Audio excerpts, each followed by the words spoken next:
pulled together to make this happen. You guys can hear me now? I don't want to spit on this thing. I want to thank the BLAZIN RODZ team. We all came through. Just like we said, we started this project literally last year this time. October 29th last year, actually, is the exact date. So what you're about to see is 300-something days of work on this car. Before we pull it off, there's a couple key aspects. There is a tremendous amount of use of billet on this car, a lot of 3D printing on this car. There is so much to see, and I'm so excited for you guys to see it. So should we take it off? Should we take the cover off? Gotta go. No. SEMA, can I get a hell yeah? Hell yeah! Can I get a hell yeah? Hell yeah! Can I get a take the cover off already? Take the cover off already! Oh, come on, you got more than that. All right. Guys, get ready. Stage up here. You got to do it. You got to be the man. So we're going to count it down with me, everybody. We're going to start from 5, all right? Got to have it with you. Ready? 5, 4, 3, 2, 1. Pull that thing off. Ladies and gentlemen, I present to you DOUGHBOY.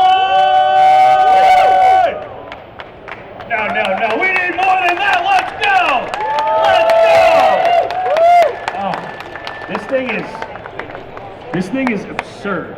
Can we all agree that this is pretty damn ridiculous? So, real quick, let's start with the powertrain because A, that's awesome, and then we're going to move into some of the other details because there's way too many details. So what is the powertrain setup, what's the engine, and then what's the transmission? So in here we have a 540 Brodex big block, twin turbo. It has about 2,800 horsepower. Strapped behind it is a 6XDX, so it's all sequential, paddle shifters. And that's as far as the powertrain goes. But like I stated before, there's so much, if you just look at the car, there's so many different aspects. Once you guys are able to come up closer and look at all the detail inside there. Like I mentioned, there is a lot of use of 3D printing and, on this car. So for instance, we're going to talk about, let's say, the front of the car here, right? You have these carbon ducts right here. These are all 3D printed. The whole front end of the car is all 3D printed. It's insane how much work went into this. If you look on that side down there, you have, here, let's walk on over here. So some of the wild aspects of it, once you get close to this thing, you start to see, but like, especially like, are we gonna get in the rocker panel? It's like my favorite part here. This rocker panel is also the exhaust, but it's 3D printed stainless, right? Yep, so on the exhaust, you have the downpipes, right? So how do you get a rectangle tube into round? So all the downpipes here is all 3D printed. We have Wiggins clamps here. If you know about them, they're aluminum. They won't work on exhaust, right? So that's 3D printed titanium to make that right there to look like that. And if we go back there to where the exhaust tip is, that's as well 3D printed as well. And then if you look at the inside, the interior is all done by Avant-Garde out of Florida. And that's as well 3D printed. All the panels inside are all 3D printed. The seats are out of a BMW M3, so full carbon seats. You have billet A pillars, billet B pillars, the C pillar in the back, that's all billet. The harness bar is billet, door bars are billet. I mean, one key aspect of this car that cannot go unseen is if you go to the back of the car, you see that diffuser back there. That is the fuel tank and as well as the diffuser. And that all started out as one giant piece of billet. So that block started out at about almost 3,000 pounds, and then we machined all that down. So, yeah, I mean, this car is just insane. I mean, I can go on and on. I can go for hours on this thing, but you know, I want you guys to enjoy it. This is also an all steel body, other than the 3D printed rocker right here, right? Like this whole panel, but this is all steel. Yeah, it's all steel wide body, so no fiberglass. It's all steel. Nice. And I was told that you guys actually you foamed it and then created a buck in order to do the body work, and it was done separate from the car? Yeah, so we did the whole body in foam first, got it to kind of the shape we liked. Then we had Waylon come in, he scanned it, put everything in the computer, mocked everything up, and then what we did was we routed out bucks. So in order to complete this car in such a short time, we needed to work on 10 things at once. Right, so the whole body of the car got built off the car, and then when the panels were ready to go on the car, then we just, welded them on there and got them all finished. Absolutely insane. And this has an IRS in the rear, correct? It does, yeah. Okay. And I was told that you guys used the center section, then you basically made everything else yourself. So is that correct? Yeah, we made everything ourselves. It has, I mean, a lot of people are like, oh, what are you running for, like axles or Series 30s axles in there? So it's something you're gonna find like in an Ultra 4 truck, you know? Big axles for that big power. Oh yeah. And then one of the things I noticed was pretty tricky about it, it's on coilovers, but there's also like hydraulic lifts front and rear for the coilovers, is that correct? Correct, yeah, it's on JRIs. It has the hydraulic lifts on it, so you look at the front and it obviously sits really low. So yeah, you need that to get up, you know, up curbs, but.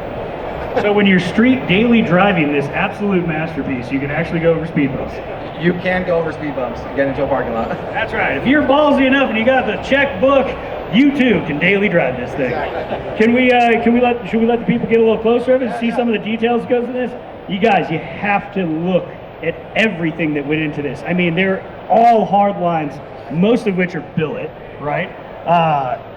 Basically, everything up front is just insane. Like, the more you look at it, the more you seem to see that, like, I don't know how the hell you guys did it, but I mean, it's amazing. Shout out to Waylon over there for all the 3D printed. Big tech nerd guy here. But you know what? He knows about going fast, too. His nickname is JP. Hell yeah. Is there anything else you want to shout out on this car? No, I mean, I just want to give a big thanks. You know, I know everyone's here. You know, if you look at the car as well, there's just so many aspects and so many people involved in this. I can go on and on. Avant-garde on the interior. You know, our shop BLAZIN RODZ on this. Compression wheels. David SoCal Cerakote for all the Cerakote that's on this car. The paint from Satakoy Customs, they painted the car for us. And, you know, it just on and on. And I just want to thank everyone who was involved. And Dynamat, especially, thank you for having us in your booth. We did something really cool in the trunk that we all want to show you. We left the trunk out to show, you know, an honor to Dynamat for us being in their booth, and we did something pretty creative for their booth in the trunk. So we'll pop that open so you guys can check that out. Hell yeah, pop it open, man. Let's see it. Ladies and gentlemen, give it up for the BLAZIN RODZ team! This is absurd. By the way, the rear wheels, are they 20 by 15? They're stretching 345s in the rear. And then you got, how big are the fronts? Because like you're using the same tire size that I run on my rears in my Corvette. It's on the front of this thing, man. Oh, by the way, we didn't even really get into like any kind of like chassis stuff, suspension stuff. So was I correct in, yeah, Waylon, come on over here, man. Now look, I know you had a big night last night, okay? And you know what, rightfully so. You should be celebrating this thing, it's insane. But when it comes into like suspension geometry and all that, was it taken and what was used to kind of create all this? It's just a C7 geometry based. Nothing was really changed on it, just basically kind of how it comes from Art Morrison. We did modify the frame horns and strengthen the frame a lot more to handle the power. But it is all billet suspension that we did one off in-house. Same thing with the rear. It's a Gen 5 Camaro in the rear.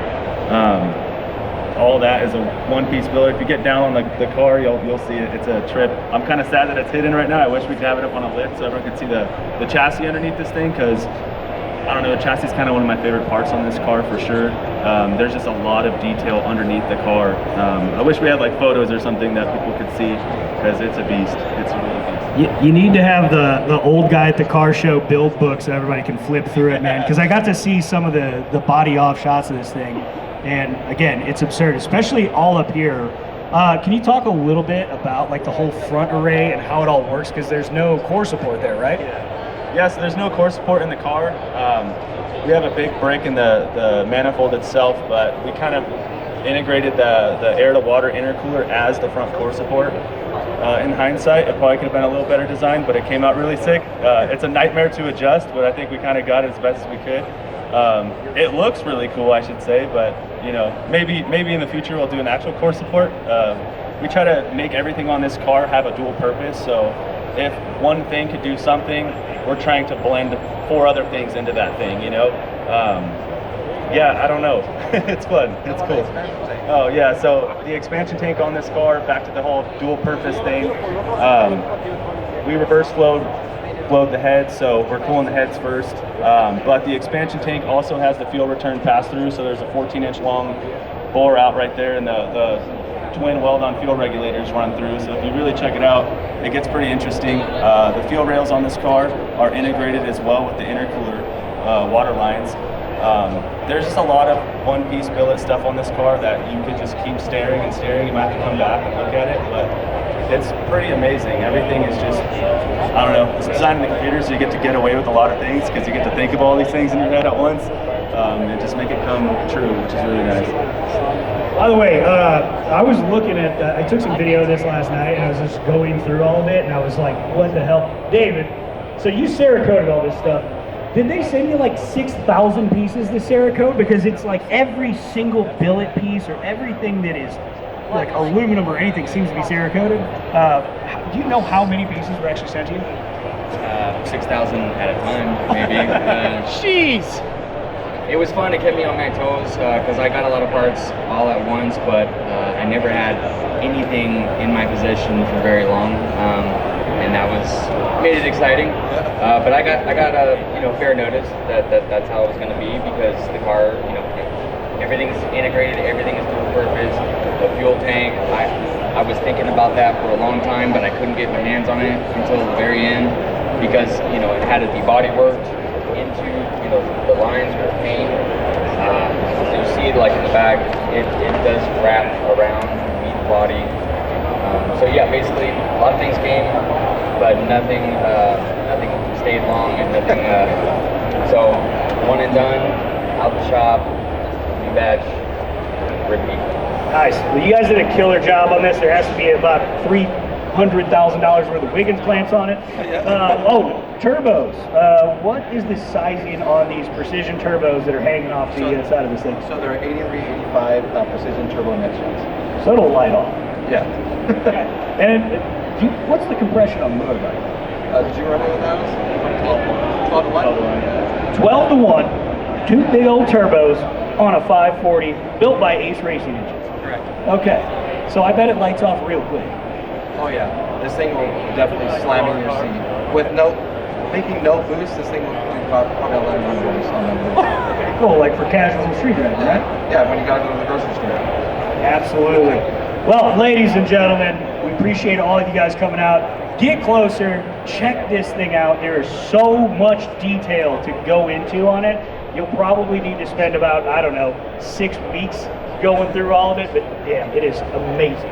Guys, you killed it on this. You should be celebrating all week and all next year, but I know you probably got another build you gotta have to do, so, oh yeah.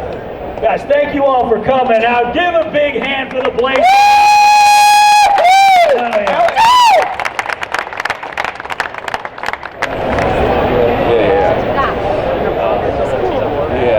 Yeah, super cool. It's all heated, obviously. It should light up.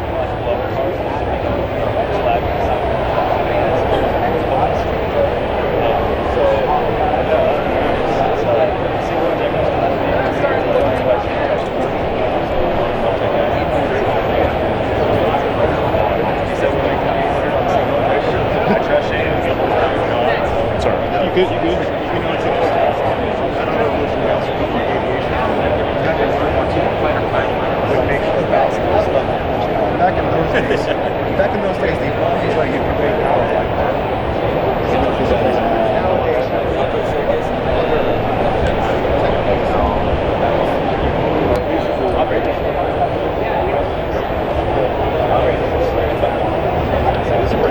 That's what I'm saying. It smells like one too.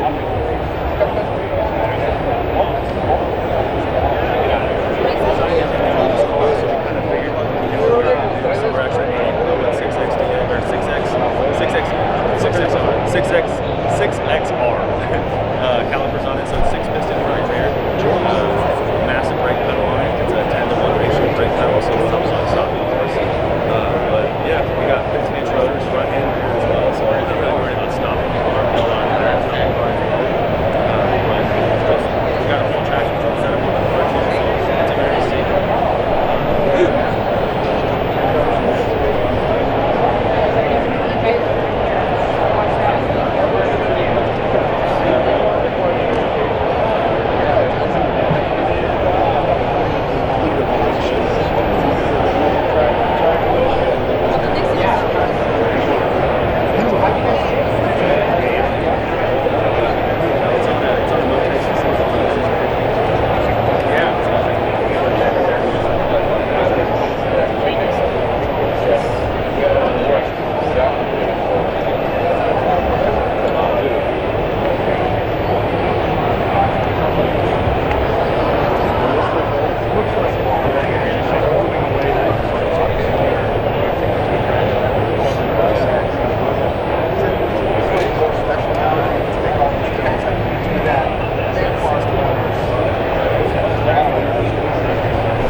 of it, but yeah, it's there's definitely a reason why they're specific to what they do, but we kind of wanted to blend everything and make this car an all-arounder. I mean, that's why we have the interior the way it is, so we can make it street comfortable.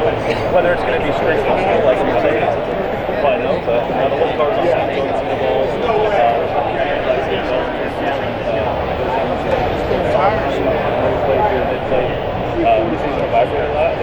We're trying to all around the car. I've actually driven a couple of rounds. The velocity shop also. Yeah. I'm actually glad you said that because, in terms of the interior, yeah, you can put all the but it's not going to be modern day. It's no way. They put in so much technology to get rid of like NVH with rubber oil-filled bushings and all that. So it's just an all-around car. It's not. It's going to be great at looking cool, but it's not going to be the greatest at everything it does. Nor does it have to be. Definitely not. That wasn't the goal of the car to make it just a track monster. If that was the case, it wouldn't look like the way it does. So what's the process like? Let's just say I'm $1 million. I'm coming to you, and I want to build something myself. Do I come to you with a rolling chassis and take it from there, or preferably we would like to do everything from scratch, right? Because me and Spencer talk about it all the time. Spencer's right here, by the way. We always talk like, if we just start with the chassis ourselves, we could actually build the whole chassis out and make our brackets off the chassis. I'm not a big fan of brackets on brackets, either Spencer. So starting from scratch would make this whole process a lot easier. This just starts honestly with designing someone wanted to build another car like that. Yeah, we want something to go with this. Doesn't mean that everything's detailed. It takes a lot of this.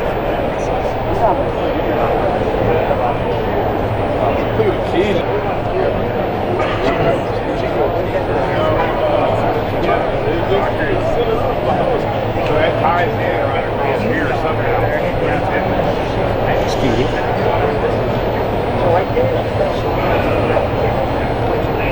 Well, we find an existing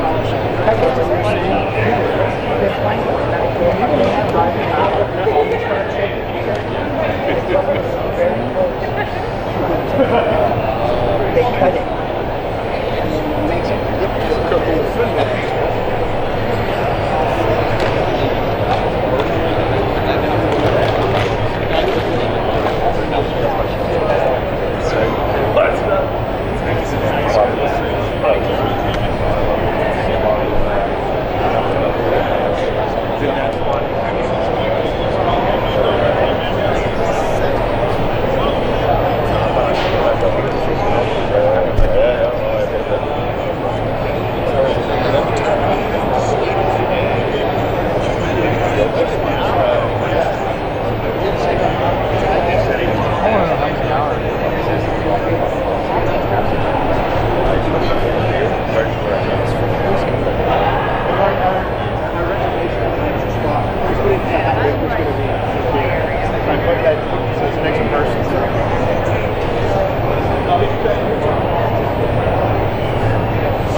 What's up? Bye.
watching a master